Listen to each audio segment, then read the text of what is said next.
Venus Folding Trance channel here today for our daily Course in Miracles lesson together. Thank you for joining me again today. Today we are doing lesson number 190. I choose the joy of God instead of pain. Pain is a wrong perspective.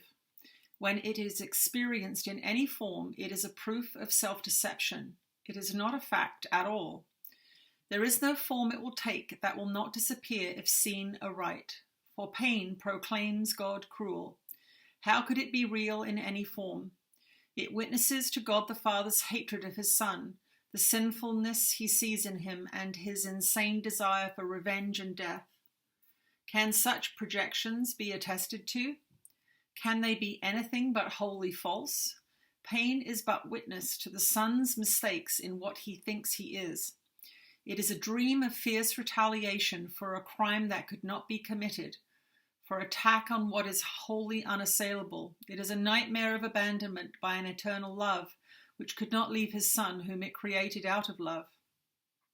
Pain is a sign illusions reign in place of truth. It demonstrates God is denied, confused with fear, perceived as mad, and seen as traitor to himself. If God is real, there is no pain. If pain is real, there is no God. For vengeance is not part of love. And fear, denying love and using pain to prove that God is dead, has shown that death is victor over life. The body is the Son of God, corruptible in death, as mortal as the Father he has slain. Peace to such foolishness.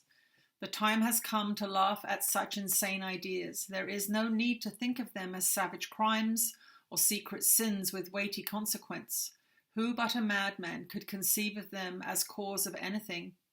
Their witness, pain, is mad as they, and no more to be feared than the insane illusions which it shields and tries to demonstrate must still be true.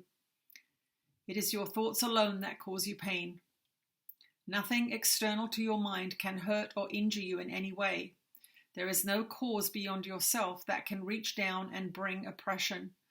No one but yourself affects you. There is nothing in the world that has the power to make you ill or sad or weak or frail. But it is you who have the power to dominate all things you see by merely recognizing what you are. As you perceive the harmlessness in them, they will accept your holy will as theirs. And what was seen as fearful now becomes a source of innocence and holiness. My holy brother, think of this a while. The world you see does nothing. It has no effects at all. It merely represents your thoughts.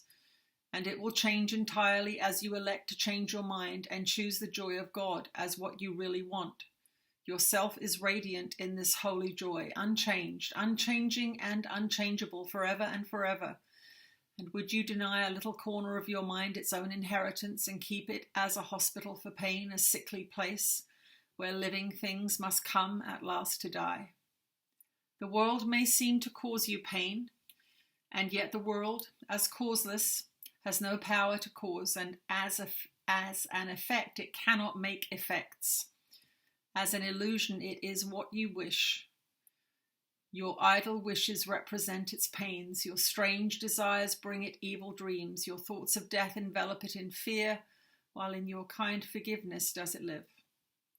Pain is the thought of evil taking form and working havoc in your holy mind. Pain is the ransom you have gladly paid, not to be free.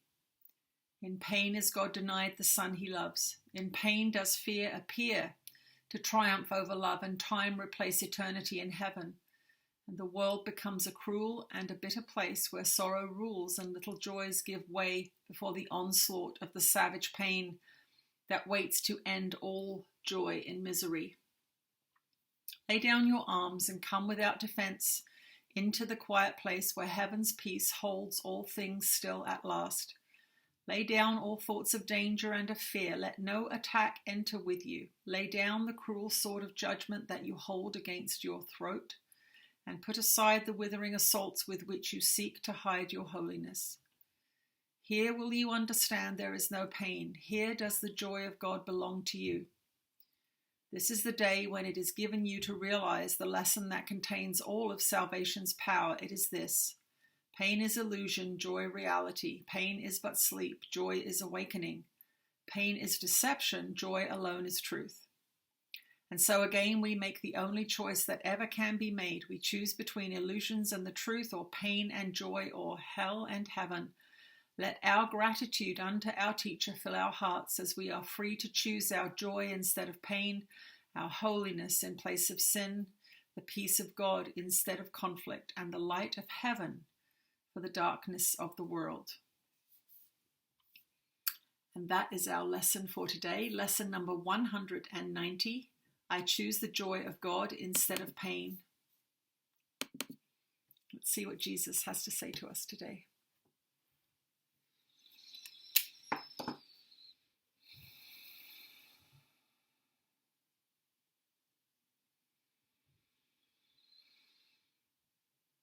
You are blessed beings indeed. I am that one that you know as Jesus. And at this stage of your development, when you are a little over halfway through these lessons, you will find this kind of lesson impossible to believe. It will not ring true to you because you have twisted your ankle, you have a broken heart, you've been divorced, you've been abandoned, you have been at the mercy of your own miscreations. But that is what has happened. You have been at the mercy of your own miscreations. You are not a victim of this world. As this lesson says, the world is the end result of a lot of thoughts and beliefs and ideas. And if you want to change the world, you must change those thoughts and beliefs and ideas that you hold firm to and that you act in accord with. You see, if you believe that a certain part of the population is dangerous, let us say black people are dangerous and you are white, every time you feel that fear and cross the street, every time you feel that fear and bar your door, every time you feel that fear and buy a gun, you are acting in accord with your intense belief that it is true. And so it must become manifested in the world, not as a punishment, but as a true reflection of your own consciousness. I believe black people are dangerous, and so they will be for you. The same thing happens with women who are viewing men as dangerous. They are constantly attacked. They are constantly put down. They are constantly berated because the world is reflecting back to them their beliefs that they are unworthy, their beliefs that they are powerless, their beliefs, their conditioned beliefs and ideas that they are worthless or not valuable or ugly, whatever it is. You have to see what you believe you are. You have to see what you believe in and act in accord with. And so as you change your mind, so will the world change. Beings who have been doing A Course in Miracles for many years will tell you this, that miracles have been worked, that their life is completely different now than before the Course in Miracles, and all they have done is their forgiveness practice. All they have done is this work that you are being asked to do. So come to these lessons willingly. We have said this before. Do not resist them. Do not argue with them. But trust that you have been given the means to heal your mind and therefore create miracles in the world for you to experience and to enjoy. I am that one that you know as Jesus. And I will speak to you again tomorrow. Thank you for joining me, everyone. See you tomorrow. Bye.